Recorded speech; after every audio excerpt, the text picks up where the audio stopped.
विक्रमशिला, नालंदा, तक्षशिला, अनेकों अनेक प्रकार के विद्यालय उन दुष्ट लोगों ने जलाए।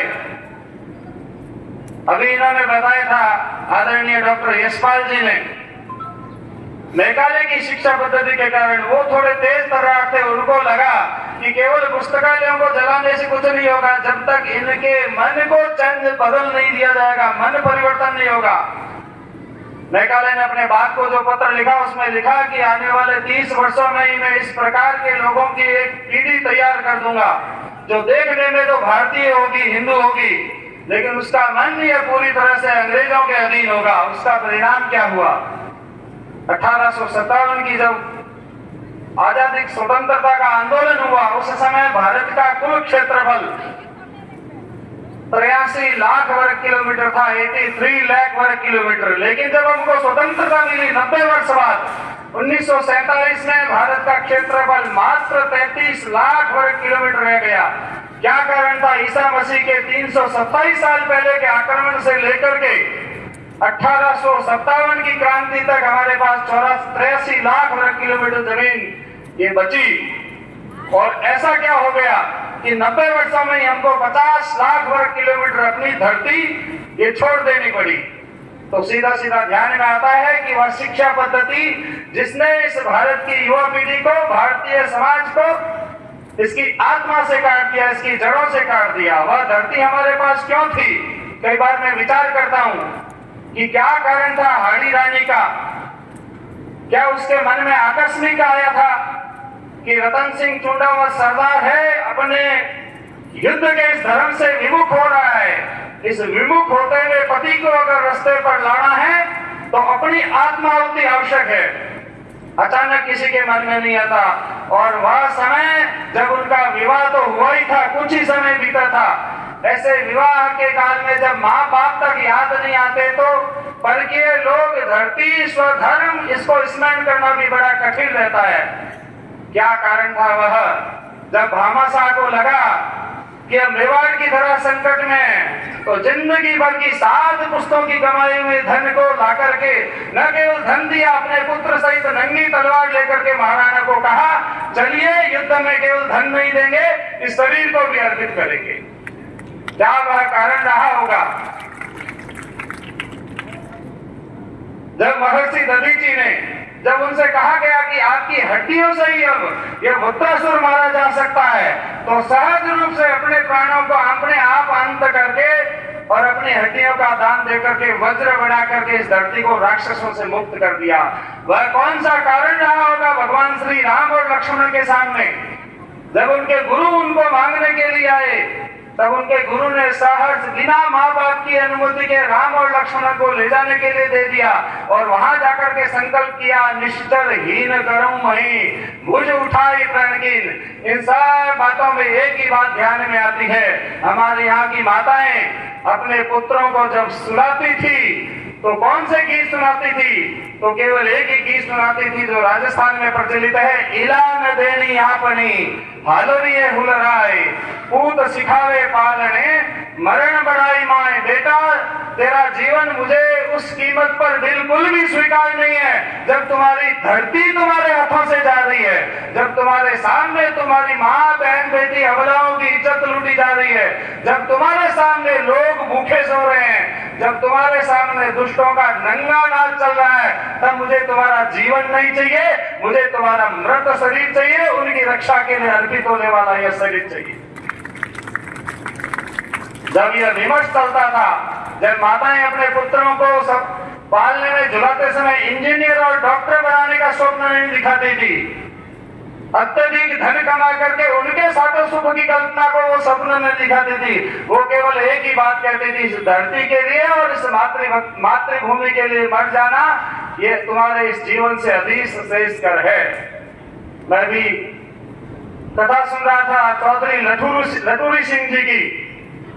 मेरठ में चौधरी लटूरी सिंह जी हुए, हमारा स्व कैसे जीवित रहा था। मैं भरतपुर के एक गांव में गया, गांव के सब ग्रामवासी इकट्ठे हो गए, मेरे लिए उन्होंने परिचय करवाया कि ये संघ के प्रचारक है।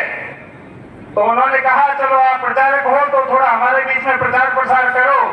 तो मैंने कहा बताइए क्या प्रचार करें? हम प्रचारक वो नहीं है जो प्रचार प्रसार करते हैं। तो कहा अच्छा आप हमको ये बताओ कि लक्ष्मण जैसा भाई कैसे तैयार हो सकता है, भरत जैसा भाई ये कैसे बन सकता है, हनुमान जैसा कर्मनिष्ठ सेवक ये कैसे तैयार हो सकता है। मैंने कहा ये तो मैंने भी नहीं सीखा।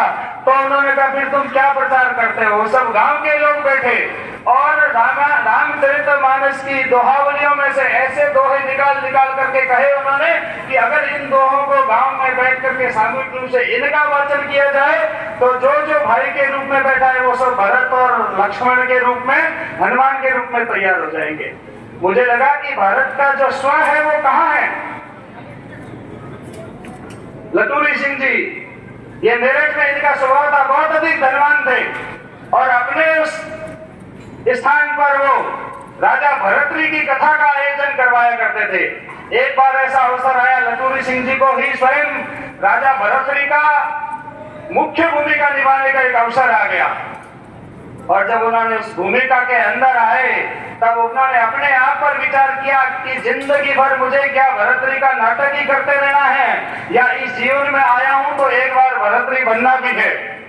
यह विचार जब आया इस नाट्य मंडली का, यह नाट्य मंडली हमारे हर गांव गांव में होती थी, तब उन्होंने एक दिन अपनी धर्मपत्नी को कहा कि तू आज भरतरी का नाट्य मंचन देखने के लिए मत आना। उसने कहा रोज तो आप मना नहीं करते हो, आज मना क्यों कर रहे हो, आज एक विशेष अवसर है, तू मेरा कहना मान, तू उस नाटक को देखने के लिए मत आना। इनके बाल बच्चे सब चले गए नाट्य देखने के लिए, पूरा गांव सामने बैठा था। आज इनको संन्यास की दीक्षा लेने का एक प्रसंग करना था, अपनी पत्नी से दीक्षा लेनी थी। सामने जब प्रसंग मंचित होता है इनकी पत्नी के मन में आता है कभी मना नहीं किया, आज क्यों मना किया। तो किसी महिला को अगर किसी काम के लिए मना करते हैं तो वो उसको अवश्य करती है। उनकी श्रीमती जी भी सामने आकर के और अपनी जेठानी के घर में छुप करके देखने लग गई। प्रसंग आता है लटूरी सिंह जी भरतरी का रूप बनाए हुए सामने आते हैं और दोनों हाथ खड़े करके कहते हैं कि मैं इस अग्नि को, मैं इस पृथ्वी को साक्षात मान करके भगवान शंकर को हृदय में धारण करके आज यह संकल्प लेता हूँ, सौगंध खाता हूँ कि आज से मेरी न कोई पत्नी है, न कोई मेरे बच्चे हैं, न मेरे बेटे हैं, न मेरी कोई धन संपदा है। आज स्वयं मैं अकेला हूँ और इस राष्ट्र के लिए जीवन जीने का संकल्प लेता हूँ।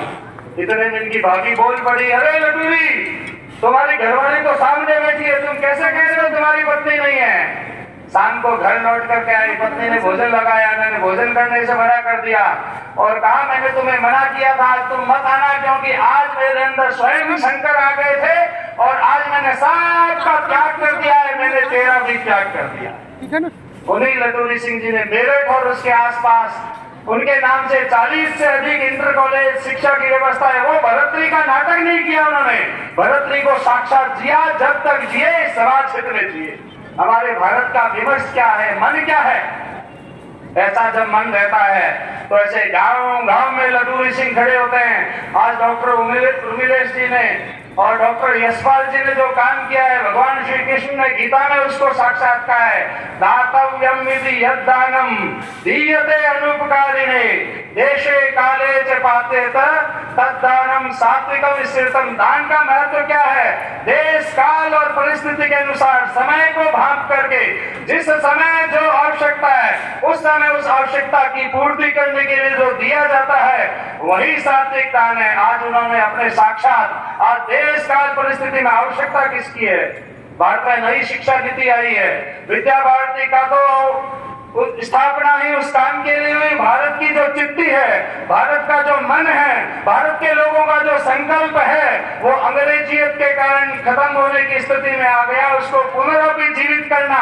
वैसे लोग फिर से तैयार करना, केवल महर्षि दधीची का गुणगान करने से कुछ नहीं होगा, केवल विश्वामित्र का नाम लेने से कुछ नहीं होगा, महाराजा शिवी का स्मरण करने से कुछ नहीं होगा।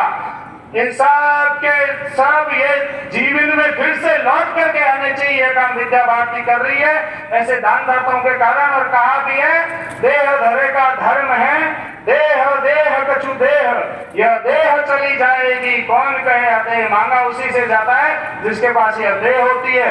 शव से कोई मांगता नहीं है। यह भारत की चिट्ठी है, यह भारत का मन है, यह भारत की मानसिकता है। वो शिक्षा के अंदर आएगी, फिर से भारत विश्व गुरु बनने वाला है। अभी जो G20 का जो सम्मेलन हुआ है वसुधैव कुटुंबकम के एक सिद्धांत को लेकर के, आप जानते हैं कि सारा शाकाहारी भोजन, और कहाँ हमारा बाजरा पड़ा था, जवार मक्का पड़ी थी, और कहाँ उठ करके दुनिया के देशों पर सिर चढ़ करके बोल रही है। भारत की चिट्ठी का, भारत का मानस का मन जब शासन तंत्र में आता है, जब व्यवस्था में आता है, जब योजनाओं में आता है, तो इसी प्रकार का बदलाव आता है। मेरा इतना ही निवेदन है, हम सब भी इसके साक्षी भी बने और इस सबके सहयोगी बने, इतना मेरा आप सबके सामने निवेदन है। भारत माता की जय।